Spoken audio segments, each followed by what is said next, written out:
For those words. I would now like to call on His Excellency Yoweri Museveni, President of the Republic of Uganda, to give some remarks. You're welcome, Your Excellency.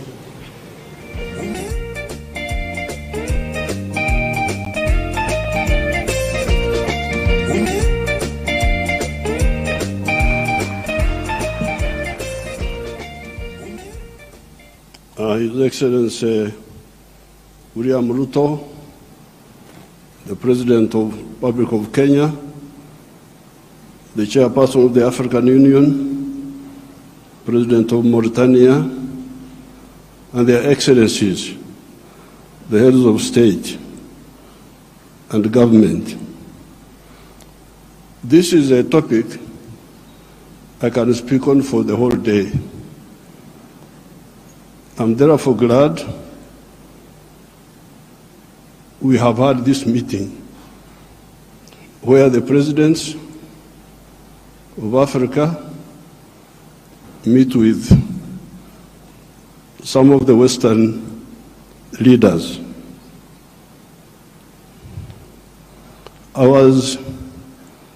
The crisis which is in Africa today is because of philosophical, ideological, strategic, economic mistakes, which we have been talking about since the 1960s.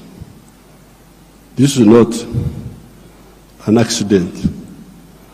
When you see the crisis in many of the African countries, the collapse of states, we predicted this in the 1960s.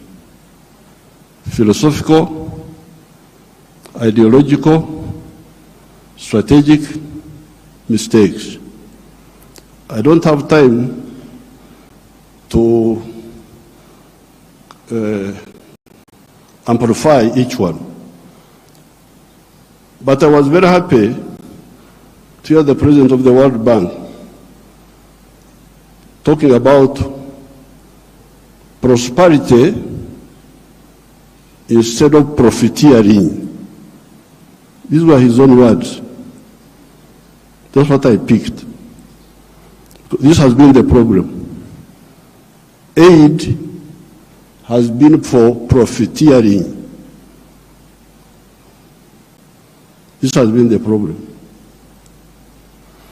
Now, the World Bank people and other groups have been talking of sustainable development. Even in your documents, I have seen those words there. Sustainable development. I am now going to be 80 years old. I have never seen sustainable pregnancy. That a woman is pregnant this year, the pregnancy continues next year, 3 years, 4 years, it never happens. In life, pregnancy develops sustainably within the womb of the woman. Quantitatively, the baby is growing bigger and bigger.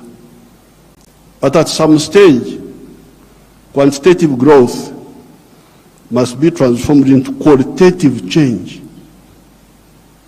The pregnancy must become a baby. If the pregnancy remains pregnancy, the fetus will die. So therefore, I would even ask you to change those words in your documents. Africa does not need sustainable what? You could call it sustainable underdevelopment. Africa needs socio-economic transformation. The pregnancy must become a baby. The baby must grow and become a teenager. The teenager must grow. That's what happens in life. You cannot have quantitative growth and you think you are doing anything. The main reason why there is no growth is because the growth factors are not funded. They are not even understood. What are the growth factors? We now talk of private sector-led growth. Yes, but for the private sector to grow, what does it need? It needs low costs of production. Ministers of Finance, low costs of production. And what are the low costs of production? Number one, transport. You must have low transport costs. Where do low transport costs come from? From the railway. If you don't fund the railway, how will you get low transport costs? Wonderful people, Banco Mundial, IMF, all of these. Where will low cost of production come from if you don't have a railway? I have been here for the last 64 years. I've been watching as a student leader, as a freedom fighter, now as the leader of a country.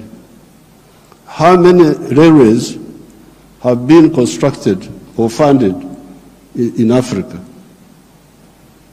The few that have been was by China, the Tanzania Railway to Zambia, and recently China, another one here in Kenya, and then Tanzania on their own, they are building a railway line.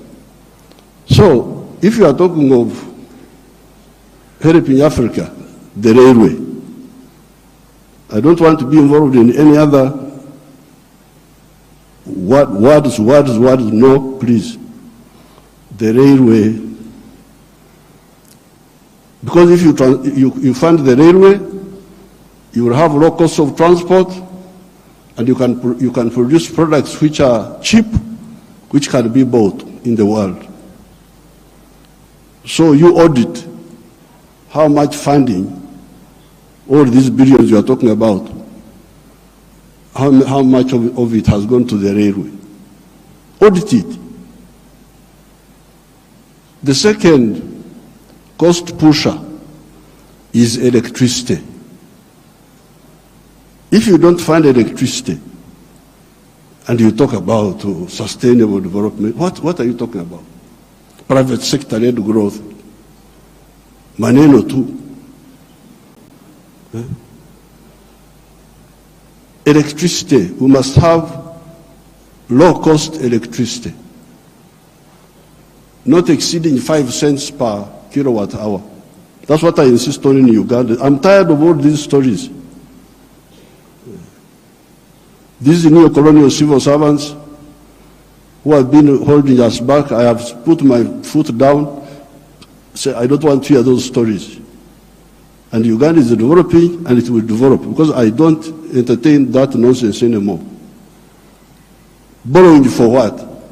Capacity building. Imagine. Seminars, they call you in a hotel, you eat chapati, you eat mandazi. They say that is capacity building. Capacity building should be on the ground, not just seminars. So, the second point, Excellency, is electricity. The third one, those people who talk about private sector-led growth. I have been trying to borrow money for our UDB, Uganda Development Bank, a bank which funds manufacturers. No, I don't get support for that. Instead, they want me to go, my people to go to commercial banks. But commercial banks cannot give, no, those commercial banks are to encourage imports. Because the only person who can borrow money and pay it back from a commercial bank is a trader who goes to China, goes to where, Dubai, brings products, sells them quickly and pays back. So, if you are serious, I needed to hear about the low-cost funding for manufacturing. Not for stories, not for what, no, manufacturing.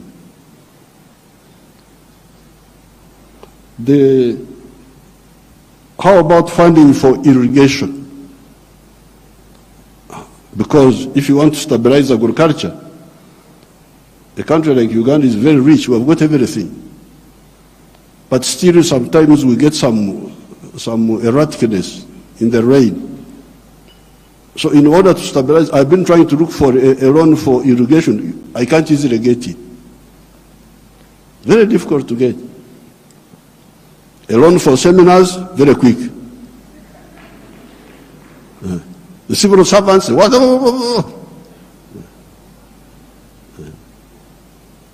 But a loan for irrigation, you don't see. Now, finally, the loan for, I don't know the situation in other African countries, and I don't have time to talk for a long, I don't have opportunity to talk for long. But Uganda is a very rich country. But one of the problems we are having was that our people were outside the money economy. They were in what they call subsistence sector. They just produce for eating, produce for eating, produce for eating. Wanashughulikia tumbo tu. So I was looking for money. Please give me money to give coffee seedlings to these fellows who are just producing for the stomach, so that they can produce for the stomach but also produce for the pocket, so that they join the money economy. You cannot imagine that by 2013, a few years ago, 68% of the homesteads in Uganda were still in the subsistence sector, in the non-money economy. You audit your countries. What is the situation? What is the percentage of the people? So I had now to use my own money, because I couldn't borrow money from anybody. The loans are for capacity building, for, I don't know, sometimes they give for ICT, but ICT is a communication system, mainly. What are you going to communicate on that communication? How are you? Good morning. And you think that is communication. Why don't you have ICT linked with agriculture, linked with industry? Oh, now the digital. Are you eating computers? Have I seen anybody eating computers? Just running up and down. Maneno tu. So I was insisting that all these Ugandans must be in the money economy. 2013, not long ago, 68% of Ugandans were outside the money economy, because Uganda is a very rich country. A fool can survive there. In other countries, fools die. But in Uganda, fools can thrive there. They just eat. He stays with his brothers. He eats. He goes from there to the sister. He eats. He's not earning anything, but he's eating. So we said, no, everybody must be involved in the money economy. We couldn't get any support for that. But we funded it ourselves. Each year, we spend about $300 million of our own to make these villagers join the money economy by producing for the stomach, but also for the pocket. And from 2013, I was now told that for the first time, 61% of the people are in the money economy of the homesteads. It is only 39% that are still out. You imagine those are still there, just eating, no money. So therefore, this meeting is, then you get your neo-colonial civil servants. They talk of import support. Imagine there is money for import support. Import support. The governor writes to me, reports, we have got import cover for so many months. But I don't want to import, I want to export. Why don't you tell me about import substitution and export promotion? Instead you are telling me of import support. So money is available for to become more dependent.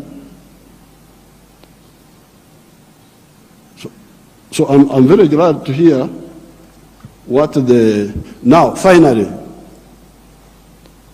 the cash,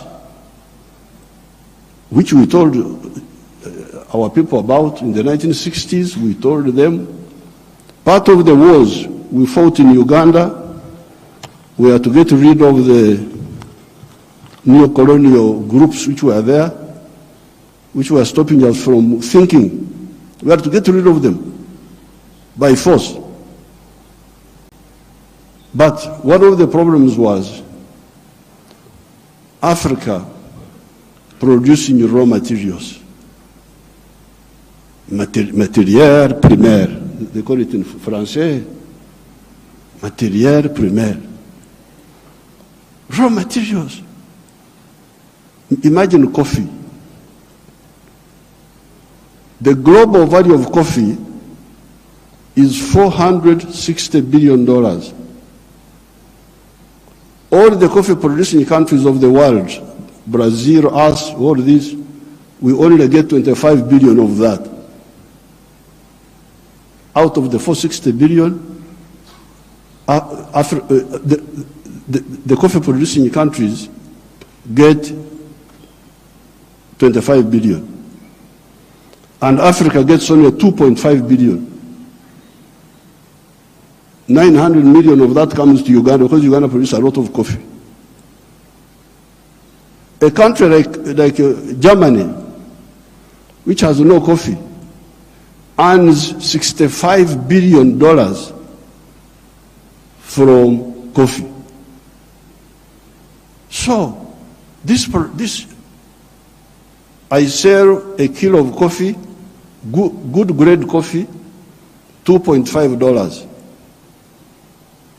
Somebody in London will get $241 from that 1 kilo. Okay, there are other costs on the way. I don't want to, because he's the owner of a restaurant and so on. But coffee roasting, coffee grinding, coffee packing must happen here in Africa. It must happen at source. The shirt I'm putting on is Ugandan cotton. I don't put on foreign clothes.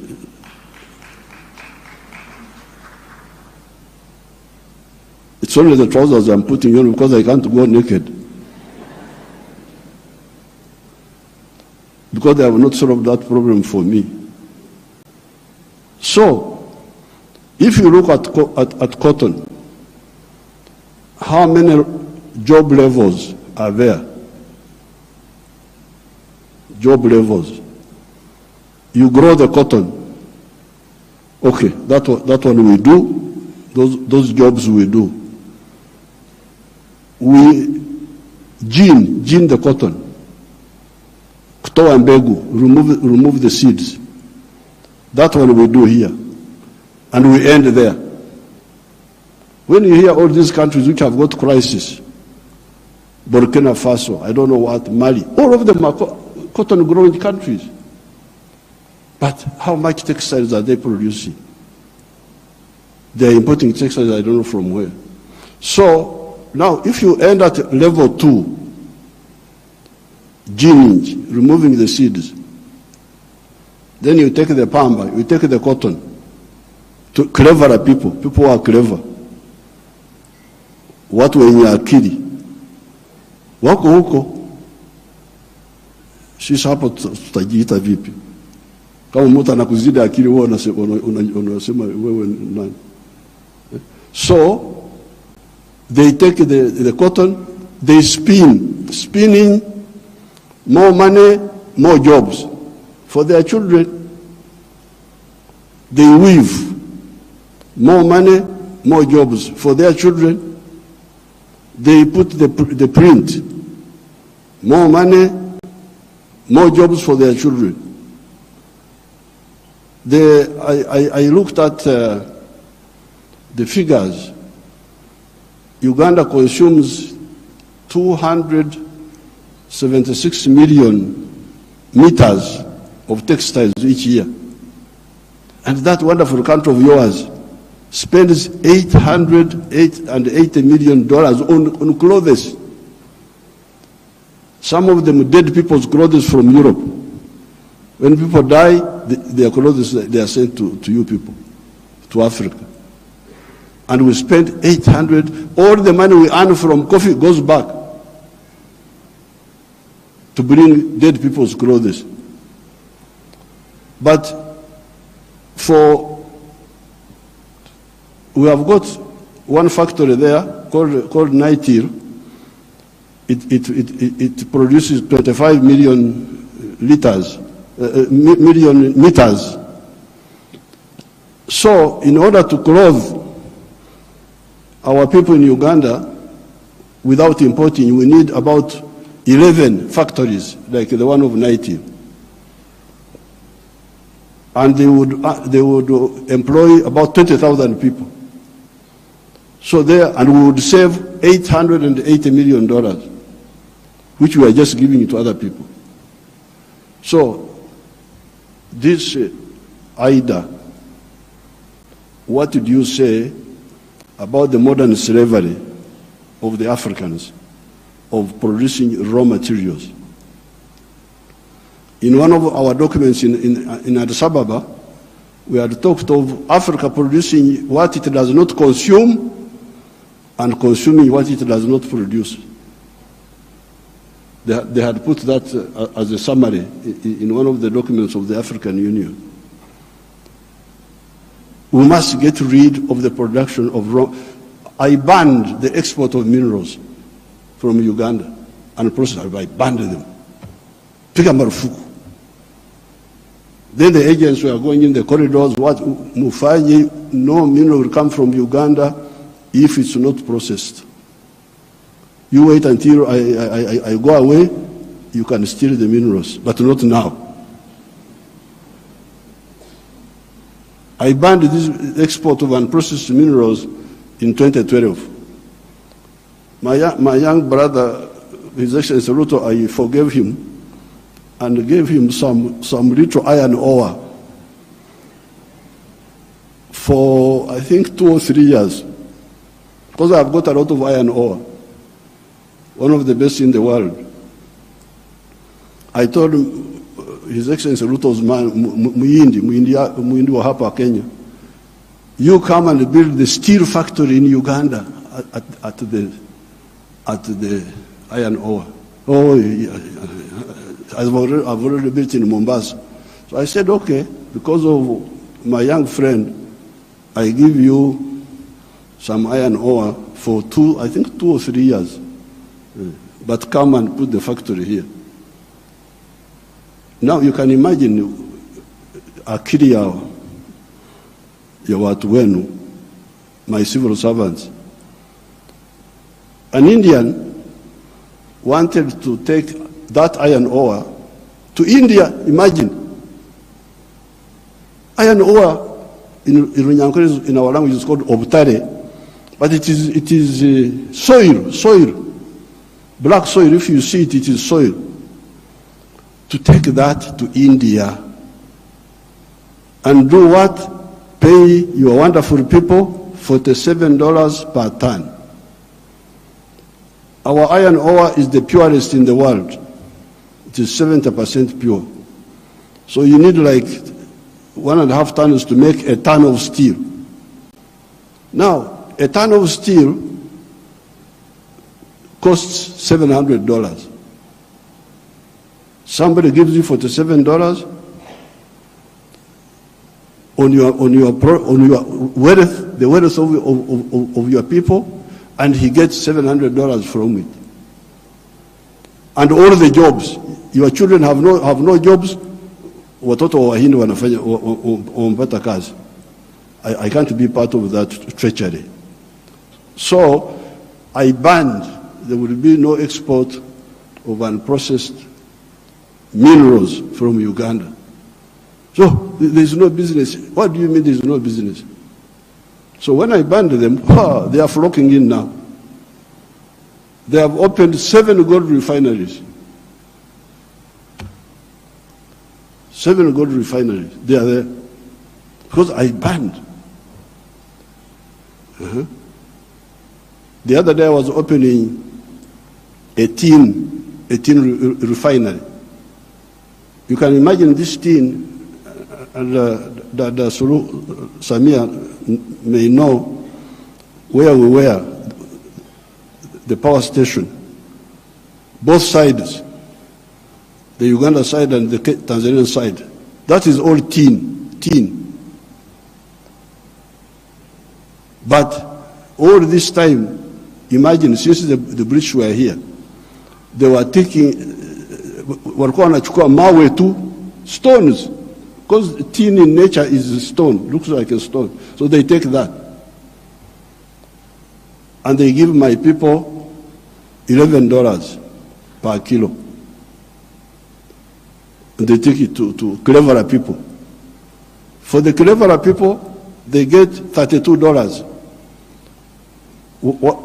My people got 11, those people get $32. And all the jobs.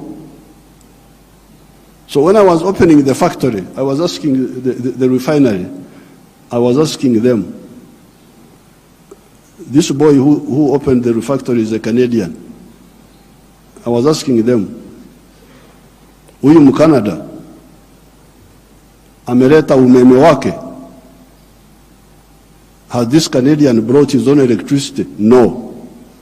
Anatumia umeme wa kwetu. Ameleta maji yake ya factory? No. Anatumia maji yetu. Internet anatumia ya nani? Ya kwetu. So out of the $32, much of that money will remain in Uganda. Pay for the raw material, pay for the electricity, pay for the water, all that remains in Uganda. So, what does, first of all, my African brothers and sisters say about this hemorrhage of Africa? Hemorrhage. Echikurukuto, we call it in Uganda. This hemorrhage must stop. The crisis you see in these countries is because of stagnation of the last 60 years since independence. The population is increasing, the economies are not increasing. What do you expect? So with these few words, Your Excellencies, what do I say? Merci beaucoup.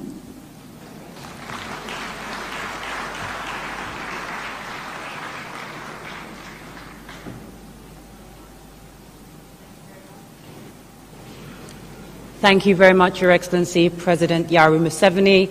May I call upon His Excellency, Professor Faustin Archange Touadéra, President of the Central African Republic, to please come and give some remarks. Bienvenue.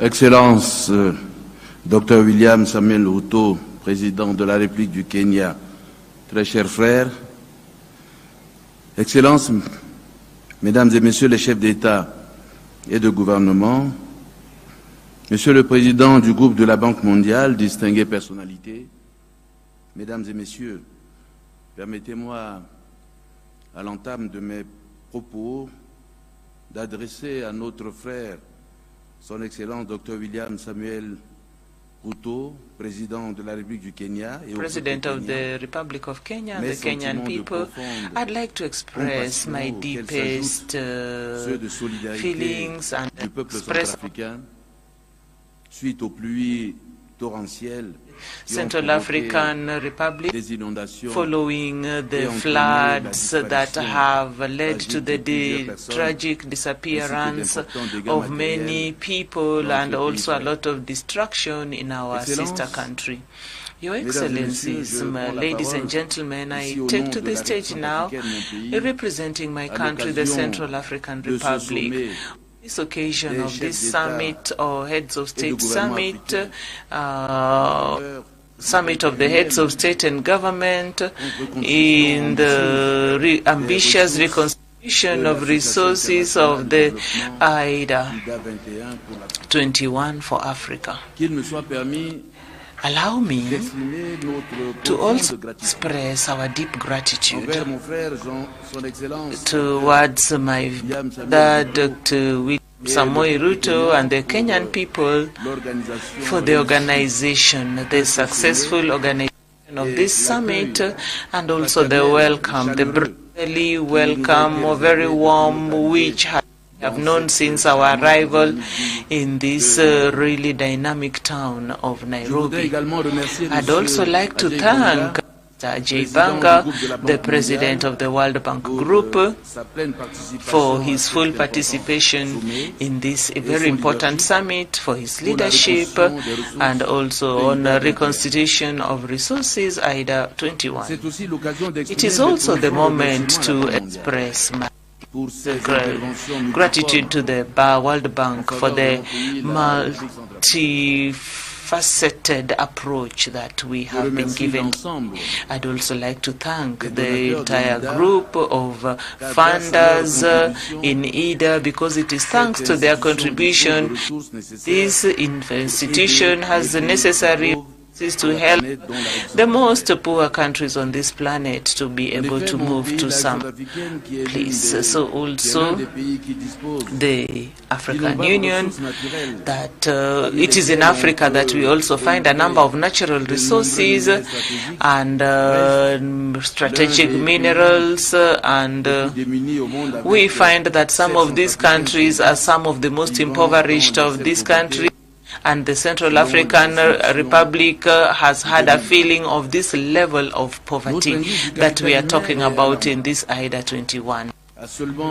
So we talk about 0.8 percentage growth, which means that a child who was born before the pandemic will only realize 28% of his potential if he has received any education and other equity. In 2021, about a larger percentage had achieved basic sanitation, but we also had 80% who had no access to electricity or internet. 2017, according to the United Nations. So in April of 2024, so 40% of Central Africans would not eat a food. So we are told that there are millions of people, that is about 46% of the population, are living in extreme vulnerability in this 2024, and which needs urgent humanitarian action. Now, in such a very difficult national context, exacerbated by the consequences of the COVID-19 pandemic and also tensions at international level, the contributions of the World Group to fight against poverty and also the promotion of socio-economic development are essential, if not vital. In fact, IDA 21 had already about $370 million, already showing its importance in our quest for reducing poverty. So this kind of for the construction of a solar near the capital in Bangui to supply electricity to 60,000 habitants. So we appreciate communities that are displaced, also reaching out to vulnerable households. And when you're talking about $40,000 for each person, allows us to come up, support them to come up with income-generating activities and continue with education. The project, the support project, and the health sector allowed us to open clinics that are open to millions or 1 million people, with about 362,000 prenatal visits, and where people can also receive psychosocial support, especially where there has been gender-based violence in the districts, that also reached 292,000. Now these figures are 142 million American dollars that have been put in projects, amongst which 16 national projects and at regional level. So cumulatively, so we are talking about a reach of 48%. We'd like to reiterate our wish that these projects that are still in the pipeline be fast-tracked to also help us reach a wider group of the population. Like it was noted, IDA financing has contributed to improve on the livelihoods in the towns.